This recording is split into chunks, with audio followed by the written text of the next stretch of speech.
Welcome. My name is Grandma Storm. I write stories for young adults. Today I am reading chapters 31 through 35 in my book, The Book of Faith.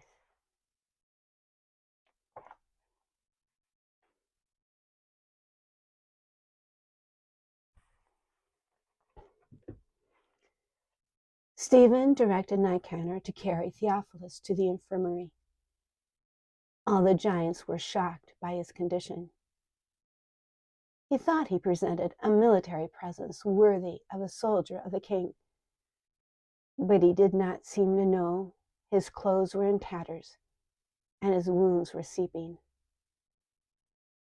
The donkey was not much better. Philip led her to the stable. Maggots. He had a sick patient on his hands. Even if her poor master did not recall their stay, she remembered. Only the turtle dove had escaped the unknown trauma. Stephen directed Nicanor and Timon to wash and dress Theophilus' wounds. Hymenaeus was ordered to make new clothing. Stephen instructed Nicanor to feed the patient a medicinal broth. All the giants were to stand watch by turn, day and night. The rule of 10 days was ignored. This was a matter of hospitality.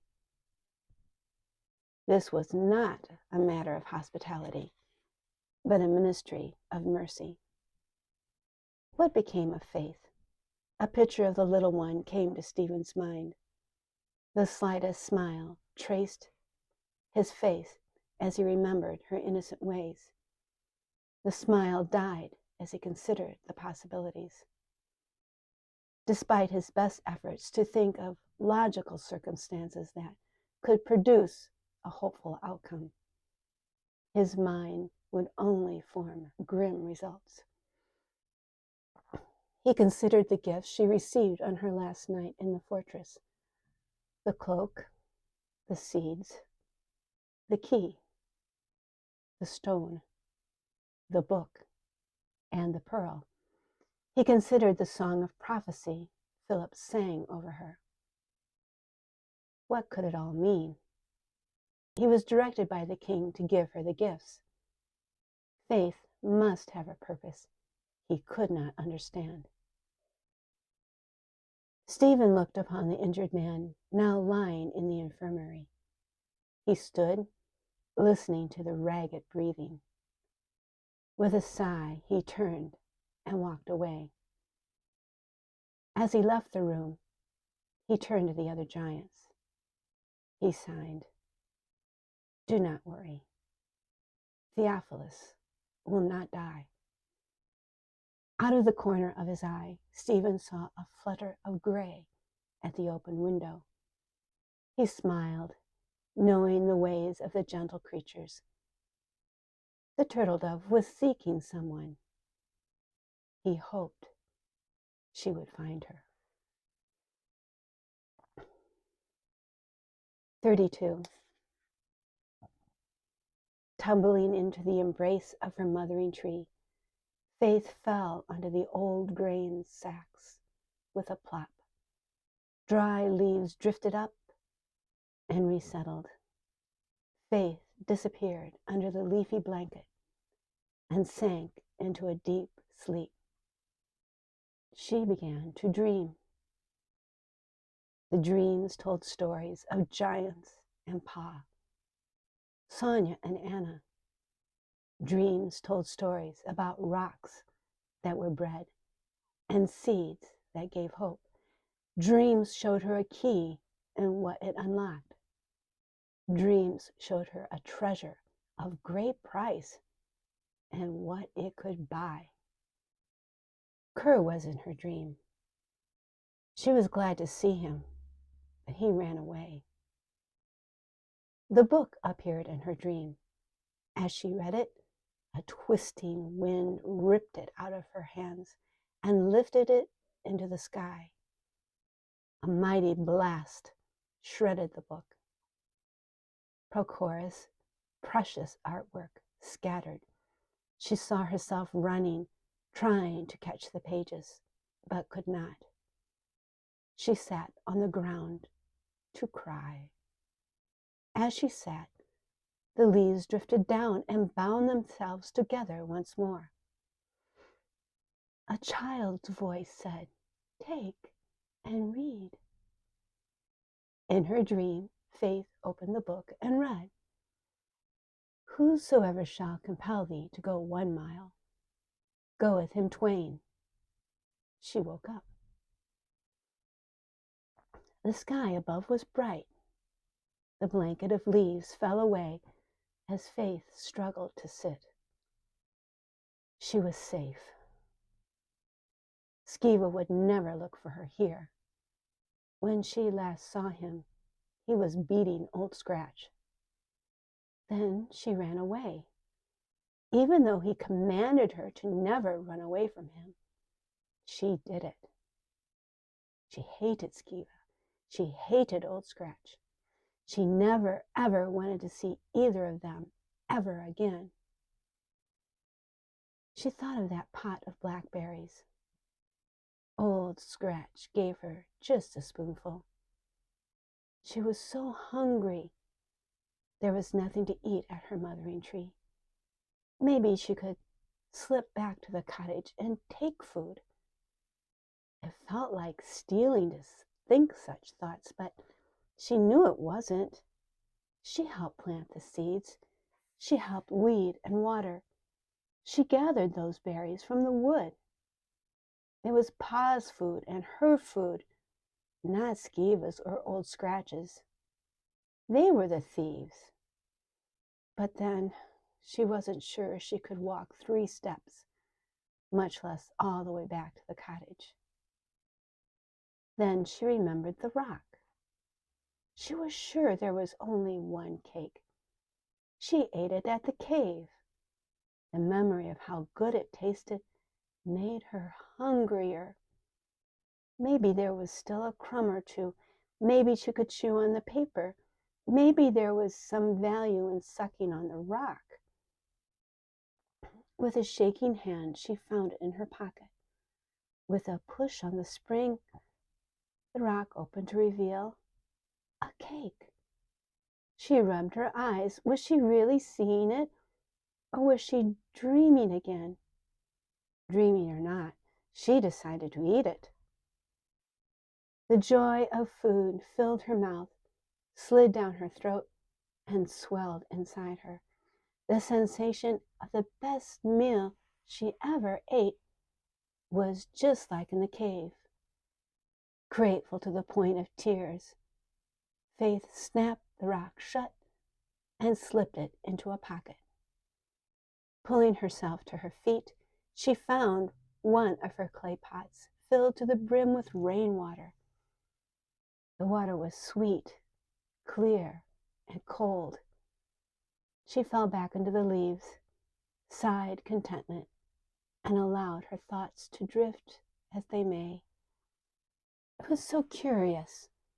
Whosoever shall compel thee to go 1 mile, go with him twain. So odd, so strong. What did it mean? She did not want to think about it. The giants came to mind. She never had a chance to really look at the gifts they gave her. Sitting up, she dug in her pockets. Out came the pale green bag tied with the pink silk cloth, the acorn, and the book. She pulled off the silver chain that held the key. The key was etched with patterns of lilies and roses. She was surprised to see her name carved on the shaft. In her dream, she used the key to open something. She could not remember. She pursed her lips, wrinkled her forehead, and looked at the sky. Whatever the dream revealed about the key, nothing clear came to her mind. She remembered Nicholas said it was a master key. She was not sure what that meant either. No matter. It reminded her of giants, and that was enough. She slipped it over her head. Faith twisted the cap of the acorn. Out rolled the white ball. It was smooth, hard, and lustrous. She wondered if it was something to eat. Maybe it was a sweet. She popped it into her mouth. It tasted like nothing at all. Not to eat, she thought. She wiped it dry, put it back in the acorn, and returned the acorn to the secret pocket of the gray cloak. Next came the book. Faith unbuckled the silver clasp and fell back on the leaves of her little bed, reveling in the luxury of her own time. Why, there was one of her favorite stories, the one about Anna. The drawing showed Anna sitting under her tree. She had brown hair and brown eyes, just as the book always said. How happy, reflected Faith. It is like we are together and yet each sitting under our own mothering tree. Faith set the book aside, tucked her arms beneath her head, and looked at the sky. She would stay hidden. She would wait until that awful Skiva and old Scratch went away. Then she would walk. She had walked the trail of the range of the Nephilim twice. She could find the fortress of the giants. They would help her find Pa. Faith smiled. It felt wonderful to smile. She opened the book at random. Whosoever shall compel thee to go 1 mile, go with him twain. It was from the dream. Whosoever shall compel thee to go 1 mile, go with him twain. She did not want to be compelled by anyone. She had enough of that with Skiva. Yawning, Faith lay back in the leaves. She closed the book and tucked it in a pocket. She curled into a ball, pulling her legs under her cloak. Like a young squirrel in its nest, she snuggled deeper into the leaves. Faith slipped into a dream. In this dream was another voice. It was not a child's voice, but it was a voice like thunder. Faith trembled. The voice asked her to do something. She shook her head. No. The dream went deeper. She wandered into a dim room. A lone candle flickered on a stone table. There was Pa. He smiled gently. He picked up the candle and took her by the hand. They walked until they came to a twisting staircase that opened to a dome. She heard chanting. It was a new song. The wolf shall dwell with the lamb. A child shall lead them. The leopard shall lie down with the kid. A child shall lead them. In my holy mountain, they shall not hurt, they shall not destroy. Knowledge shall cover my holy mountain, as waters cover the sea, as waters cover the sea, as waters cover the sea. Faith looked to the ceiling, expecting to see the jewels tell the marvel of this child. Instead, she saw gold and amber form the image of a branch. The branch took root and grew, stem and twig and trunk. Leaves sprouted as emerald jewels until the ceiling glowed green. The light shifted. The tree became an ocean of sapphires and washed away. The dream descended deeper. Faith was running in an olive grove. Faith, here I am. A little girl lifted gentle brown eyes. Of course it was Anna. She patted the mat beside her, inviting Faith to sit. Soon Faith was chattering about Sonia, Pa, and her turtle dove. Anna seemed to know all about them, but being a kind friend, she listened anyway. Faith showed Anna the gifts from the giants. Anna thought the key and bag of seeds very nice. Faith found the stone and told her friend about the little cake. Anna thought it quite natural. After all, the book did talk about shouting rocks, witnessing rocks, and rocks that turned to bread. Faith showed Anna her book. The two friends shared their favorite stories, marveling over the beautiful drawings. Finally, Faith pulled the acorn out of her pocket. She unscrewed the cap, revealing the pearl. "Do you know what this is?" Anna asked. "Well, I am sure it is nothing to eat," observed Faith. "I tried that. I thought maybe it was a sweet, but it isn't. It looks rather like an egg, but I don't think it is that either." "Dear Faith, it is a pearl." "What is a pearl?" "A pearl is a rare and wondrous treasure of the sea. It grows around a speck of sharp sand inside the shell of an ugly little animal, all flesh and no bones. Can you imagine, Faith?" "Oh, yes, I have seen shells, but never any pearls." "This is a pearl of great price. If ever you or someone you know is in great need, this will help." Anna's voice lowered. "The pearl is the price of a life." Anna gazed at Faith. A somber cast clouded her friend's brown eyes. She gave back the pearl. Faith rolled it into the acorn, secured the cap, and put it in her pocket. As she did, she felt the scroll and gave it to her friend.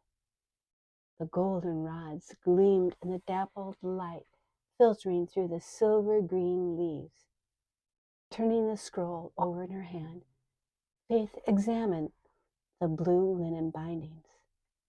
"Sweet love," spoke Anna, "you have a light burden, but a heavy task. This scroll contains many secrets, secrets hidden until the end of time. There is only one that may open it. You carry it for him." Anna returned the scroll to Faith's hand and folded her fingers over it. "Put this scroll in your deepest pocket. It will keep you as you keep it." Anna smiled, then continued, "Now you must do what is asked of you. It will be the most difficult thing you ever do. If you do, you will be sent a comforter. I urge you to choose to do what cannot be done. Choose to do the impossible. But above all, it must be your choice. Otherwise, miracles do not happen." A slate gray cloud separated the girls from the comforting sun. Faith returned the scroll to its hiding place and drew the warm folds of the cloak around her. What Anna said made no sense. If something is impossible, it is not possible. She turned to Anna to ask her to explain, but her friend faded, becoming one with the ancient tree. Then Paul was there. He held a candle and pointed to a door. He wanted her to go. Would she obey? With a struggle, she turned to leave. As she did, Pa handed her the candle. She took it. Then he too was gone, vanished. There was nothing to do but walk through the door. The candle flared and was simply light. It was clear like a mountain stream in sunshine. She saw her clothes were dirty. Faith felt ashamed, but the light was not interested in her outside. It wanted to see her on the inside. Light entered her. It did not burn. It searched. Then came the voice. It was not Pa's voice. It was not Anna's voice. It was not the terrible voice of thunder. It was a whisper, but it was the most powerful voice of all. Her eyes opened to a dry dawn. Clambering out of the embrace of her mothering tree, she stood facing the rosy glow of the rising sun with tears in her eyes. She believed that what she was about to do would destroy all possibilities of finding Pa. She dropped to her knees and sobbed. "Must I do this?" she cried, despairing. "This is impossible. This is hopeless." Then she remembered. Timon Skiff came to her mind. Timon came forward. On bended knee, he presented to Faith a tiny packet of silk. The silk was the color of the first leaf of the first flower of spring, secured with a cord of pale pink. Peeking in, she saw seeds as small as grains of sand. By his sign language, interpreted by Pa, she understood she was to plant these seeds when she was in a place without hope. Loosening the strings, she reached in for a pinch of seeds. Faith dropped the seeds onto the roots of her mothering tree, ground them into the earth with the heel of her shoe, and walked away. 33. Sinking into the mire of shadows, Skiva sought the girl with his spirit. He was not shy about enlisting the aid of darkness. Sending out the idiot, Old Scratch, to search gained nothing. Something was hiding her. Though his body lay in the bed in the cottage, his spirit was fallen into shadow. Darkness poured through the galaxies for eons, never noticing the bits of dust its greatness washed over. Dark matter and dark energy thought their existence, their fellowship with their prince, was all there was in the universe. Darkness made the discovery by what was missing. It was like drawing a picture, not of an object, but the space around it. The pencil was gravity. The paper was time. Darkness named this new cosmos of stars, galaxies, and planets spectrum. Funny, odd, puzzling. The prince had never mentioned this anomaly. Darkness searched for intelligence in this spectrum. Beings were discovered that could do things the darkness could not.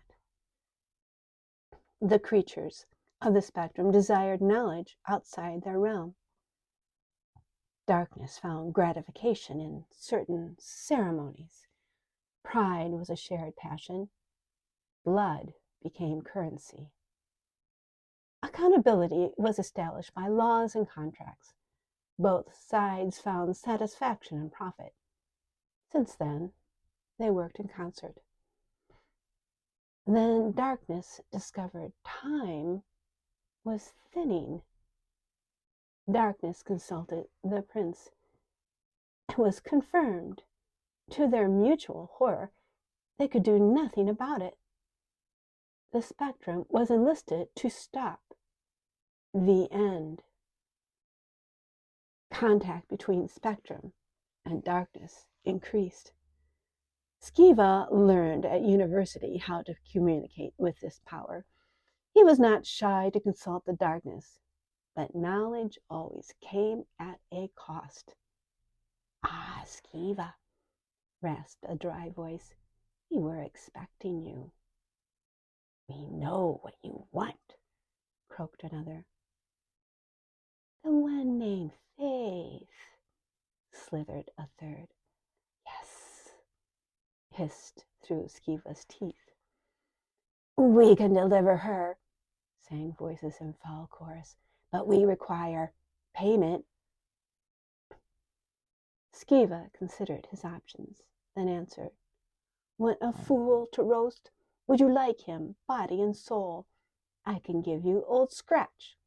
Take him and give me the girl.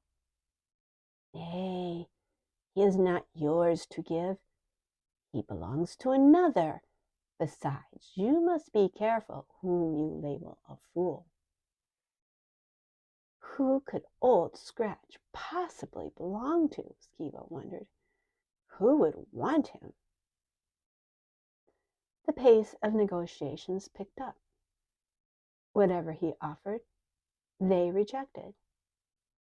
Then one slimy voice proposed, A futures contract. Yes, yes.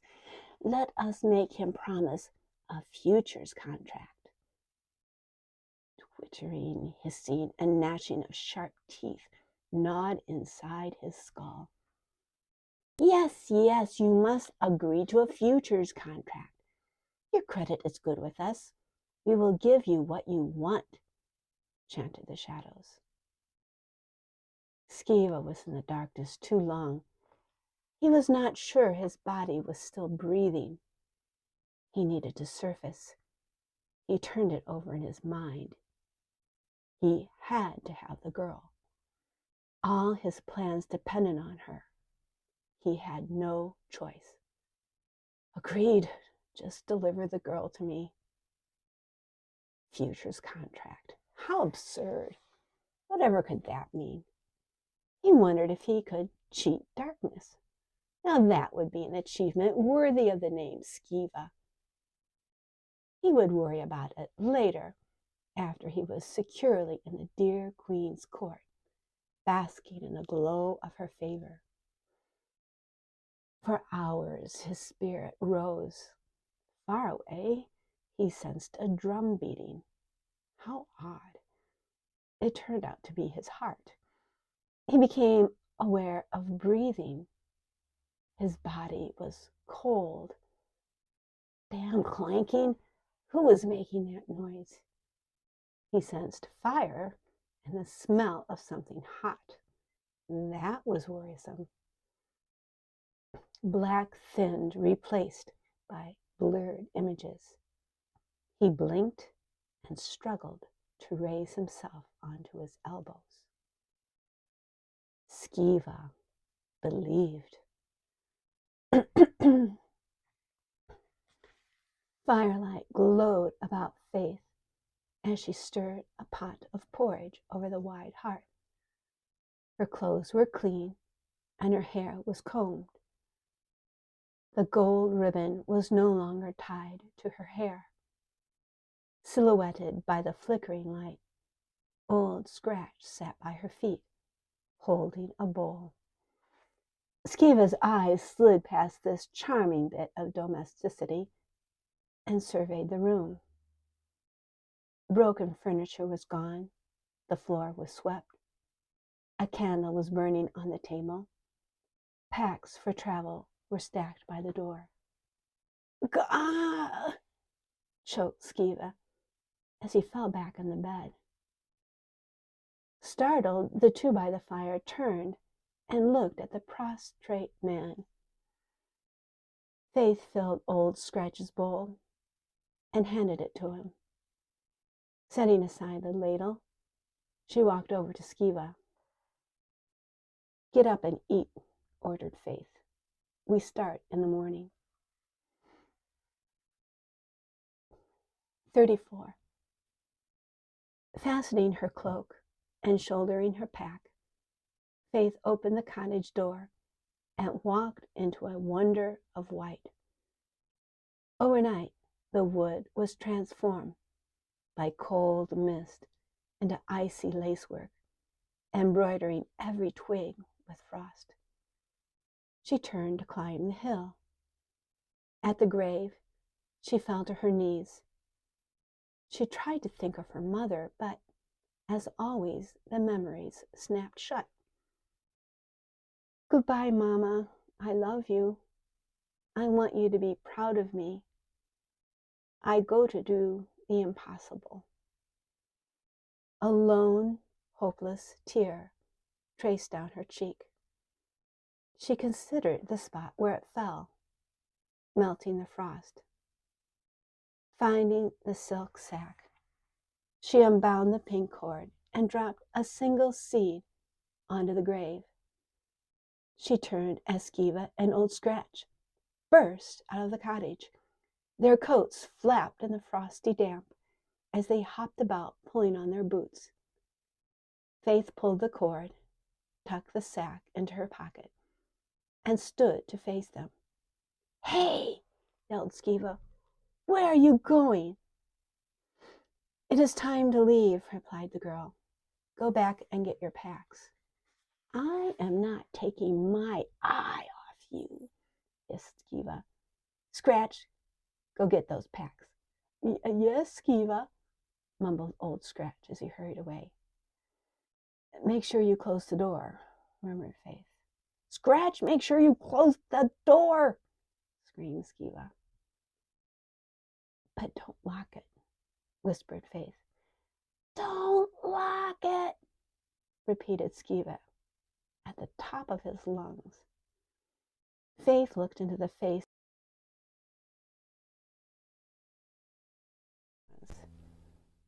He could not hold her gaze. She turned her back on him. Old Scratch returned with the bundles. "I closed the door, but did not lock it, just like the little girlie said.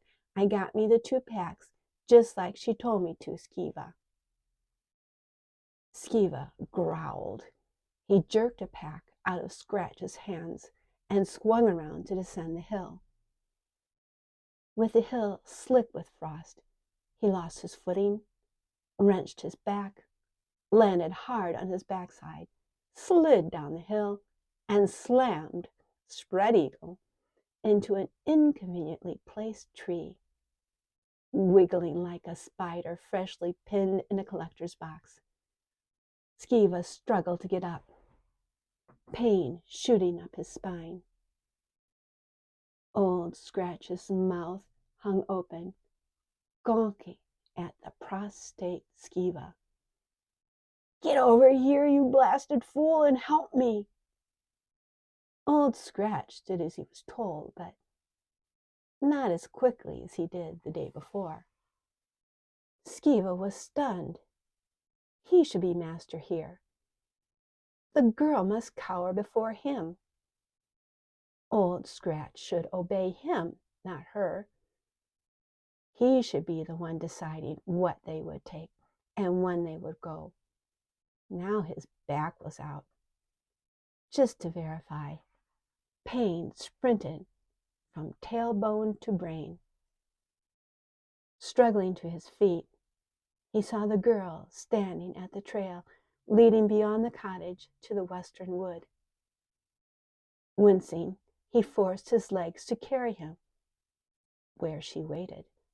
Towering over her with a well-practiced sneer, he snarled in her face, "Follow me and don't even think of running away. I have ways of finding you. You will never get away from me. You will do exactly what I tell you to do. You will." While Skiva raved with his usual threats, Faith studied him, detached and unafraid. Was it the visit to her mother's grave that gave her this new strength? Was it the frosty light of the early morning? Was it Philip's song? Was it the dream, or was it all of these things working within her? Faith stepped back and looked at Skiva through narrowed eyes. He looked small. Even though he spit and sputtered all the foul filth he could put into words, he did not have power over her anymore. Faith interrupted him with a sigh. She pointed to the west and asked, "This way?" Skiva's face froze in mid-insult. His sneer faded. His lips sucked in like he had bitten a stone and broken a tooth. His eyes dropped from Faith and focused on his feet. His brain expelled a litany of threats that refused to travel to his tongue. Instead, he simply nodded. Old Scratch gaped. What was happening? His ears itched, his nose itched. He wanted to smoke. Faith realized with the next step she was walking away from all she knew. What would happen? What would she see? Was she doing as the whisper required? Faith stepped onto the trail. A flash of gray against the white frost liming the trees flitted past. "Anna?" As if they had never been apart, Anna flew to her girl and landed on top of her head. Scooping the bird into her arms, she cradled her like a baby. As promised, here was her comforter. Skiva glowered. Roast dove on a spit came to his mind. "Get rid of that blasted bird, or I'll eat it," he commanded. Faith turned and walked away. Of all the things Skiva hated, the dear queen being number one, being ignored was number two.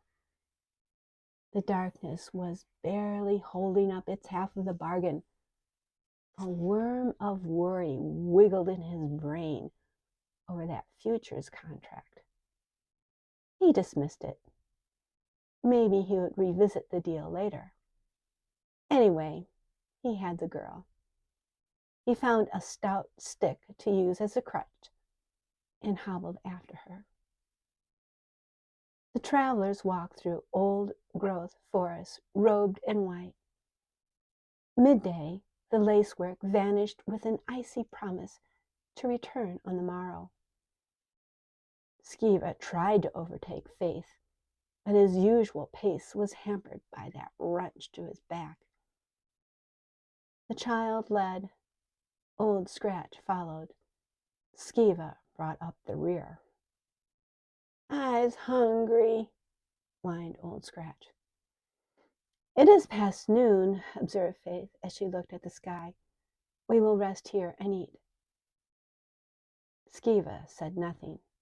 His back was torturing him. He could not take another step anyway. Awkwardly, he settled himself onto a fallen log. Faith parceled out a carrot for each. She opened a sack and found cracked grain for Anna. "Ah, thank ye, girlie," said Old Scratch. "Say, that is a right pretty bird." That was it. Skiva shoved the carrot away. Pain raced up his side. He grimaced as he turned on Faith. "Where is the gold ribbon?" "I burned it." "What? Why did you do that?" "I didn't like it." "It was not yours to burn. It belonged to the dear queen, to show everyone that you belonged to her. You are criminally negligent. Hear me? You will pay for your crime." Skiva's face twisted as his rant gained power. He glanced over at Old Scratch and saw the performance having the desired result on that fool. "This insolence has gone far enough. You are to obey me in everything. I will decide where we are to go. I will decide when we are to go. I will decide what we will eat. I will decide what you will think. You will get rid of that blasted bird. You will." "No, I only obey the whisper." I obeyed, and the whisper sent me my comforter as promised. Skiva shut his mouth. What whisper was she talking about? The shadowy voices he heard were more like a hiss. His eyes narrowed. Was this little witch dealing with the voices of darkness as well? He was beginning to sniff a rotten double-cross. He was not sure what he was dealing with here. He must be more circumspect. "If you are not going to eat," remarked Faith, with a shrug of her shoulder, "we will leave." With that comment, she walked away. Old Scratch followed. Moaning and cursing, Skiva hoisted himself off the log. His back was worse. Rare forks in the trail looked unused and overgrown, except one. Skiva told her not to take it, but to go straight. With confirmation from within, Faith walked away with only a wondering pause. "The camps," whispered Old Scratch. "Little girlie, I think that road leads to them camps I done heard of. Skiva, he done talked about them once or twice. That be a bad place." Skiva overheard. With a wince, he hissed, "Yes, you idiot, you flatulent fraud for human flesh, you disgusting, dust-sucking lizard. The camp down that road is meant for fools like you. Fools that do not know how to shut their mouths, nor mind their manners about how to talk about the dear Queen." If he could not control the girl, he would control Old Scratch. "Misery, misery, Skiva. I don't mean no nothing against any old dear Queen. I knows how to say high things well enough, I guess. We will be passing villages soon, you ill-formed worm. You either keep silent or learn to praise the dear Queen like your life depended on it. Actually, go ahead and let your fat lips flap. Villagers can earn a stout reward for anyone they report to the brown leathers. Then I'll be rid of you. No, I can't do that. I sold you to the devil, Old Scratch. I needed your soul as collateral." It was a lie. The darkness said Old Scratch belonged to someone else. Skiva just wanted to lie. He was sorely wanting for some intellectual stimulation. Topeth was getting nearer. Treachery was all the fashion in the city. It would be good to get back to his old lying ways. "What you talking about, Skiva?" Old Scratch's voice squeaked, and his eyes bugged out. "You impeccable ignoramus. Just keep your infernal trap shut." "Misery, misery," muttered Old Scratch. Faith heard all this nonsense before. Skiva's currency was shock and abuse. She decided he was running out of cash. Faith walked away. After the fork to the camps, she noticed the road was rutted and well used. Whatever the camps were all about, it appeared people went there. In time, the pallid sun pulled up soft covers of thick clouds to bed down for the night.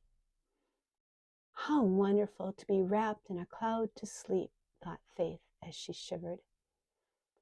She dashed the luxury of that dream and instead looked for a place to camp away from the open sky. Faith was encouraged to see a small barn and cottage ahead. "We will stop at the farmstead," decided Faith aloud. "Perhaps a farmer will let us sleep in his barn." "Abandoned," spat Skiva. "I was over this ground before. There is no one for miles. We might see the first inhabited village tomorrow." Skiva was right. No one had lived there for years. A stout tree was grown through a hole in the roof. Although a stone fireplace still supported a corner, most of the house was fallen in. As directed by Faith, Old Scratch gathered wood and started a fire. Soon Faith had a pot of porridge boiling. The hot food was a comfort after a long hike on a cold day. She served portions to all and then put the gear away. With a snarl, Skiva took the food and mumbled complaints to the air. The next morning, the road led them over rolling hills. Midday, Faith saw a village across a wide valley. "We should get there by nightfall," said Faith, pointing at the houses. "Good idea, little lady," responded Old Scratch. "I do think it'd be a good idea to get under shelter tonight for sure. Them nights is getting colder and colder. Don't do me bones no good lying in all weather. Misery, misery, that's what I says. Why, I does wish for a nice warm place by fire. Maybe them folks got a bit of tabachi they don't mind sharing with a stranger. That be right nice. A fire and a smoke. Sitting round talking with them folks, having a smoke, talking about, oh, I don't know, Skiva. What be good to say to them folks yonder?" "Less, you dunce," growled Skiva. With that advice, Skiva swung his crutch at Old Scratch. Old Scratch swiveled, evading Skiva's retribution. "Skiva's aim ain't no good no more," ruminated Old Scratch. Skiva spat and held his back as the three made the descent into the valley. He remembered his reception when he first arrived on horseback, with Kerr by his side. The villagers all bowed and scraped to him then. They hustled to bring him the best from their larders. They groomed and stabled his horse. They feared Kerr and his teeth. He remembered he even demanded the headman's bed, and he had gotten it. Faith was considering which house to approach when Skiva pushed forward. "Now, which of these hovels?" he wondered aloud. "Oh, yes, that dump over there." He hobbled to a house and banged on the door. The village erupted into a mass of barking dogs. Mean, scrawny mongrels surrounded Faith and the two men. "Open up, you blasted clod! In the name of the dear Queen, open up!" The door remained closed, but a voice said, "Go away. We have no use for beggars." "What?" exploded Skiva. "When I came through here last time, you were happy to feed me your best and to give me your bed." A beam of light sliced through the gloom as the door opened. A hand held a lantern. A gray eye scanned Skiva up and down. The gray eye saw a wild man with a bedraggled beard, filthy clothes, with a starved demeanor. Looked like a beggar to him. The gray eye rolled to another man. That one was worse. At the best, they were beggars, more likely robbers. He would close the door and leave them to the dogs. The gray eye blinked. Was that a child? For a moment. Wait a moment, thought the gray-eyed man. Ah, yes. He recognized the beggar now. Before, he was quite the impressive fellow on a fine mount, followed by a fierce hound. He was loud and obnoxious then. He was loud and obnoxious now. "I see you have a child," said the voice attached to the gray-eyed. "Obviously, you dolt," mocked Skiva. "Now call off the dogs." The eye continued to consider. The dogs continued to bark. The gray eye was not in a hurry. "Going west, I take it?" "Oh, you are a bright one," jeered Skiva. Skiva was done with introductions and shoved the door open. Faith ran in to escape the snapping dogs. Anna fluttered to stay on her mistress's head. Old Scratch followed. Skiva limped in last. Disappointed dogs circled the house until the frost sent them back to their holes. Inside, the lantern revealed a man with gray eyes, sunken in an ashen face. The eyes no longer scanned the party, but were downcast and evasive. His uncovered head was thinly sheltered by gray fuzz. The man's clothes were patched, and his feet were wrapped in rags. "All honor to our dear queen," murmured the man. "Ah, yes," breathed Skiva, finally an old familiar topic on which he could comfortably expand. His back even felt better. Lifting his chin, he closed his eyes and launched into a flight of words. "Yes, all grace and honor be given to our dear queen. May her reign be long and glorious. May all her subjects exalt her name above all others." As Skiva drew a breath, he swept his arm toward a small painting over the mantel. The light from the lantern revealed an image of a young woman in a blue gown. Cascading gold ribbons flowed over her shoulders. The painting depicted her standing on a lone mountain with the sun in one hand and a silver sword in the other. Faith had never seen anything or anyone so beautiful. Skiva lurched on. May no other woman have the preeminence in any heart but her alone. May the splendor of her nobility illumine her kingdom with knowledge and progressiveness. May all her subjects fall in abject submission before her beautiful feet. May all her enemies die a death of utter and abject horror. Skiva paused. He peeked just a slit to see what effect his fine words had on this undeserving audience. Faith gazed at the painting with wonder writ large in her blue eyes. The gray-eyed man stood mute and unmoving. Old Scratch's mouth hung open and his eyes bulged at Beauty in a blue dress. Of course he was scratching his head with one hand and his backside with the other. How unreservedly disgusting, thought Skiva. The closer they got to Topeth, the more of a liability Old Scratch would be. Skiva needed to dispose of him, preferably at a profit. "Be dat dere de dear queen, Skiva?" "Why, yes. I never knew she be so beauteous." "Yes," murmured Faith, "she is beautiful. Somehow I thought a queen would be older."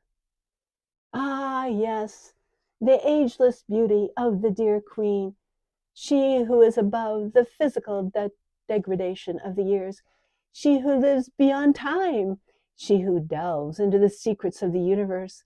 The dear queen knows more than the wisest scholar and directs the thinking of her faithful subjects down paths of righteousness, philosophies, and gracious deeds." Skiva stepped in front of the picture of the dear queen, just as he desired. Old Scratch and Faith were looking at him now. Faith dropped her eyes, plucked Anna off the top of her head, and buried her nose in warm feathers. The gray-eyed man muttered, "Welcome in the name of our dear queen. How may I serve her noble emissary?" "Ha!" thought Skiva. "This duffer knows how to treat a man of my position." "A hot meal and a soft bed, my good man," ordered Skiva with a patronizing smile. "Tomorrow we continue our journey to the city of our dear queen, unto Topeth, that glorious city set as a jewel in the valley of Hinnom." "You have been there? You have seen the fair city?" "No, may the dear queen be praised. My eyes have not known the privilege of looking upon that blessed sight. All that are living know everything that is good and just emanates from Topeth, from the throne of our dear queen. This man may not have teeth, but he has an astute tongue, thought Skiva. Enough pleasantries, my good man, said Skiva. Let us speak of our dear queen over a hot meal. The man offered Skiva a chair. Skiva wanted to take it with a courtier's fare and flourish, just to further impress, but the best he could manage was a slow, rather angular descent of his backside onto the seat.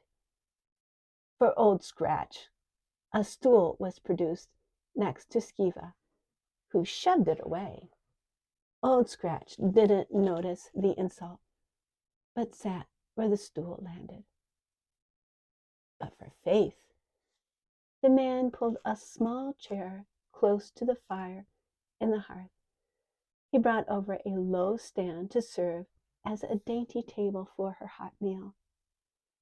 From a cupboard, he took a red shawl and draped it over the stand. With a little bow, he offered the chair to Faith. For a moment, his gray eyes met her blue ones. Faith noted a tear on his cheek. 35. The remaining days followed a set pattern.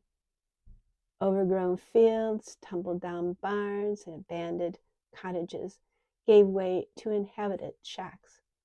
Half-starved mongrels barked. Old men and old women peered from their windows. Skiva banged on a door demanding food and shelter. Not until he mentioned the dear queen would the people open their doors. Despite his back, Skiva was feeling better. Perfect happiness would be his if only he could give Old Scratch a good swift kick. The villagers gave Faith a warm place by the fire, or a rosy apple, or a gentle word. Faith smiled and chattered, drawing weary faces to her like moths to a candle flame. One old woman gently touched her cheek and hesitantly patted her head. One old man remarked she had a pretty bird, but no one smiled. In every house they entered was a painting of the dear queen. The dear queen was always beautiful, but she did not always look the same. The gold ribbons were a constant, flowing thickly about her shoulders or hemming her gown. But sometimes her face looked different, or her hair was another color. Nevertheless, the dear queen fascinated Faith. In one painting, children dressed as flowers surrounded the dear queen in a wide green meadow. Another time she stood in a field of cabbages. Her arms were bare. Her dress was red. She held a black sickle in one hand and a lavender basket in the other. Another painting showed her suspended among the stars, holding twin moons in each of her outstretched hands. Her dress was silver gauze. Gold ribbons floated about her like leaves upon the water. Faith was enchanted. Skiva did not let the girl out of his sight. At one village, an old woman took Faith by the hand. Skiva jerked Faith away and screamed curses at the old one. Often, when leaving a village, Faith saw an old couple waving goodbye. The woman covered her face with her apron. Faith could tell she was crying. She started back, but Skiva caught her by the arm. "Keep with me," snapped Skiva. "Let go. I just want to see why the old one is crying." He let his voice slide into a sing-song cadence. "We are almost to the beautiful city. You want to see that, don't you?" Faith remembered the gray-eyed man talking with Skiva about heading west, but she really did not know where she was going. She only knew the whisper told her to go. Skiva looked at her face narrowly. Then he smiled with his big white teeth. The girl decided she liked toothless people better. Where are we going? Faith inquired, with echoes of doubt in her voice. To Topeth, of course. It is the jewel of the whole earth, intoned Skiva. It is a city that sparkles like a diamond in the pleasant valley of Hanam. In the fair palace dwells the wisdom of advancement, the dear queen herself. You saw her beauty in the paintings displayed by her faithful subjects. They adore her, and with good reason. She provides all they need. Look about you. See the sturdy road on which we walk? The dear queen is the exemplar of munificence to give us such a highway. Faith looked at the road. It was rutted from wagons and muddy from melting frost. She tried to picture a queen making a road. A rather odd image came into her mind of the fair lady of the painting with a shovel in her hand. Faith supposed the dear queen did the best she could. Skiva continued, the dear queen, in her boundless generosity, supplies all her people's need to lead productive and happy lives. She is benevolence personified. Have you not been amazed by her provisions for her people? Faith thought of the poor old ones and wondered who Skiva was talking about. Nevertheless, he rambled on. Our dear queen, the very thought of her many kindnesses cheers my heart. The frosty day melts away when I think of the sunshine of her intellect, the influence of her mind that harnesses the progressive forces of government and industry to make a better world for us all. Skiva sighed like one wistfully reminiscing. He reached out to Old Scratch in conversation. Ah, my fine fellow. Old Scratch looked around. There was no one on the road but the three of them. Me? Yes, you, my boon companion through all my trials. Have you not heard of the greatness of our dear queen? Skiva, eyes don't know. I do hear she just wants more and more all the time. Course, only in whispers do folk confide such. She might be good and wise and all, I don't know, but one thing I knows is things look a bit rough for them folks back there at that last village. But I know how to talk fine. Yes, I do. The dear queen's for sure the bestest queen there be. How's that? See, I can talk fine. Skiva reflected to himself. Oh, yes, disposing of that fool is so necessary. Out loud, Skiva said, Quite right, Old Scratch. A discerning mind. I see I have not appreciated the analytical brain you possess. I am sure you, too, can give justice to our dear queen by deed and tongue. She is the delight of each faithful subject and the center of each devoted heart. Is that not right, my dear Old Scratch? That'd be right for sure, Skiva, and she sure be beautiful. I liked every one of them paintings. She always be so fair and fine and good. Faith thought, the pictures of the dear queen are beautiful, but somehow I don't like this talk. Old Scratch thought, maybe now Skivas can see I be smart and all. Maybe he pays me soon. Skiva thought, lies and treachery. I haven't felt this good in a long time. Topping a hill, Skiva's crutch slipped in the mud. His footing betrayed him, and he tumbled into an icy puddle. Old Scratch ran to help. All the fine words and compliments Skiva bestowed upon Old Scratch were forgotten. A freshly inspired outpouring of abuse poured forth from Skiva's injured dignity. Misery, misery, muttered Old Scratch. As she walked along, Faith noticed her front tooth was loose. That was something new. Her tongue got involved, wiggling it. All the old people were toothless. Old Scratch didn't have many. She wondered if soon she would be toothless too. She did not want to lose her tooth, but her tongue would not leave it alone. It was like an itch she had to scratch. That raised her eyebrows. Will I start itching like Old Scratch?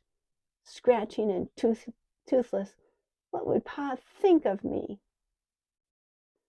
As she mused on these developments, a wagon drawn by a pair of skeletal horses came bumping around a bend in the road. A man dressed in rags and behind the team on the buckboard, guiding the horses along with a slap of the reins. Behind him was a low cage.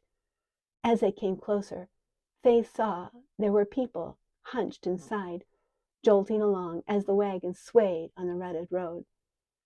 The man on the buckboard ignored the three travelers walking west. However, when the people trapped in the cage saw them, they wailed, "Help us! Help us! Please, oh please help us! Free us! Please get us out of here! Have mercy!" Faith stared as the wagon trundled past. Men and women thrust out their hands, clawing at the air, trying to grab her. Their faces were smudged with grime and tears. Their clothing was torn and scanty. Their eyes were wide and pleading. Faith didn't know if she would run from the trapped people or run to help them. She glanced at Old Scratch. He looked as frightened as Faith felt. Faith looked at Skiva. His face registered nothing. He just kept hobbling along with his crutch. Running to him, Faith asked, "Don't you see them? Can't you hear them? Shouldn't we help?" Skiva stopped. His black hair, shaggy and dirty, hung in his face, overshadowing his eyes. His beard was long and matted. His clothes were torn and filthy, covering his bone-thin frame. He stank just like Old Scratch. His lips pulled back, baring his big horsey teeth. "Now, little miss," mocked Skiva, "no need to worry about those people. I suppose they are going to spend a little time at the camps. They must have been, shall I suggest, imprudent, a little loose with their lips. The dear Queen requires the most delicate of tongues." Skiva continued, "Tonight we will stay in the last village before we crest the hill into the valley of Anam. You will see Topeth tomorrow. I have a certain connection, a person I know in the village. We need to be made presentable before seeing the dear Queen. A little cleanup, a little spit and polish. Almost done. Tomorrow we will see great things." Faith looked back at the wagon. The people had stopped calling to her. Someone was crying.